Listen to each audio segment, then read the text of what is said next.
Hey everyone, it's Chrissy here at Queen City Clay, and today I'm just going to be showing you the basics of how to work with coils. So I'm going to start out by just kind of pounding out a little base for my coil pot, and then we'll get into rolling the coils, adding them to the base. I'm just going to kind of pound this out, flip it over, pound it on the other side. I'm looking for something that's maybe quarter, half an inch thick. If you want to roll out a slab, if you want to get out some rolling pins, whatever you want to do is totally fine. I'm not looking for any specific shape here. I'll draw that shape with my first coil and then we'll kind of figure it out. But that's kind of what we're looking at there as far as thickness goes. And then I'm just going to want my wall thickness to kind of match up with my floor thickness. So let's actually get into rolling the coils now that we've got a base to put them on. Okay, so I'm starting with just a lump of clay that I've just kind of ripped off my block there, and I'm going to start forming this coil in the air. So I'm going to start squeezing it, both of my hands starting to form a coil shape.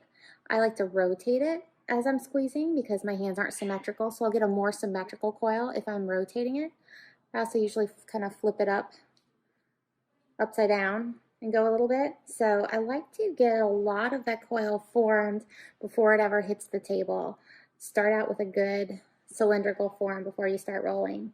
Okay, so this is kind of what I'm looking at right now. You can see the diameter of that. It's not refined or thinned down yet, but now I'm ready to start actually rolling it on the table. When I do this, I like to stand up for this. You're going to have an easier time if you're standing up. The other thing I want to think about as I'm rolling this coil is I'm not putting a lot of downward pressure on this.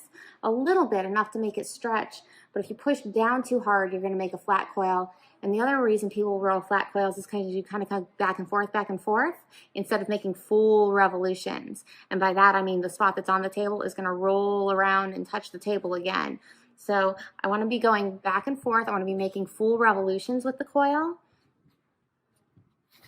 And also just kind of a light pressure, just enough to make it stretch.